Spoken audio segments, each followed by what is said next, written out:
नमस्ते। आज फेरि भिडियो बनाएँ।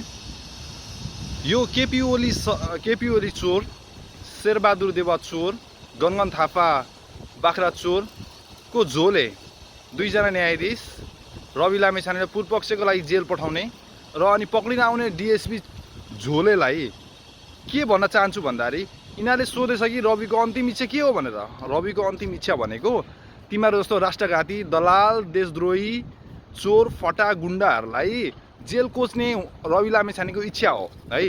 अब मेरो इच्छा सोध्न, तेरो इच्छा के हो भनेर। मेरो इच्छा तिमीहरूलाई आर्यघाट पुर्याउने इच्छा हो, तिमीहरूलाई जलाएर खरानी बनाउने इच्छा हो।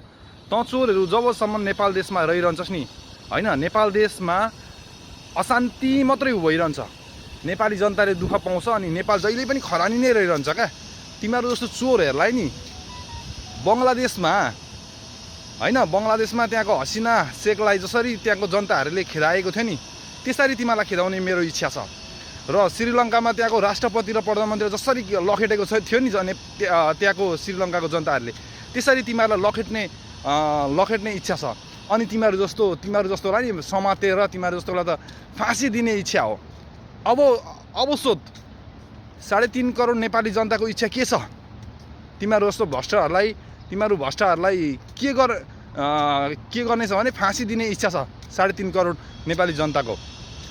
यति मात्रै होइन, सम्पूर्ण नेपाली दाजुभाइ, दिदीबहिनी, आमा बुवाहरू, नेपाली जनताहरूलाई के भन्न चाहन्छु भन्दाखेरि नि जबसम्म यिनीहरू यो चोरहरू सत्ता र राज्यमा रहिरहन्छ नि नेपाल देश कहिल्यै विकास हुँदैन। यिनीहरू भारतको दलालीहरू हो। अहिले त के भन्दैछ भने कुलमान घिसिङलाई निकालेर ऊर्जा मन्त्रीले के भन्दैछ भने भारतको कृपाद्वारा नेपालमा लोड सेडिङ हटेको भनेर भन्दैछ। यस्तो नालायक, यस्तो गुज्रेको नेताहरू कसले बनायो क्या यिनीहरूलाई, चोरहरूलाई? जबसम्म यिनीहरू रहन्छ नि भारतको दलालै भइरहन्छ क्या यिनीहरू। यस्तो चोर फटाहरू छ कि अब समय आइसकेको छ कि हामी नेपालीहरूले बुझ्ने समय आइसकेको छ। अब पनि 2084मा होइन यिनीहरूलाई भोट दियौँ भने नि साँच्चै नै हामी राष्ट्रघाती नै हुनेछौँ। अब एउटा कुरा रह्यो, रवि सरलाई जसरी पनि यिनीहरूले रिहा गर्नैपर्छ, छिटोभन्दा छिटो रिहाई गर क्या चोर फटाहरू, दलालहरू।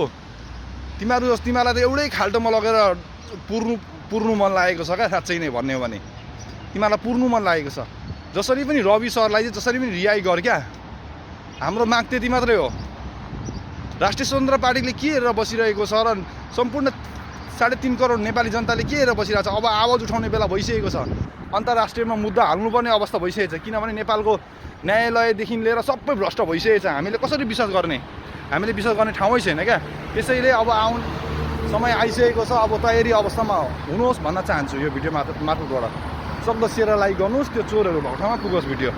हस्त, नमस्ते।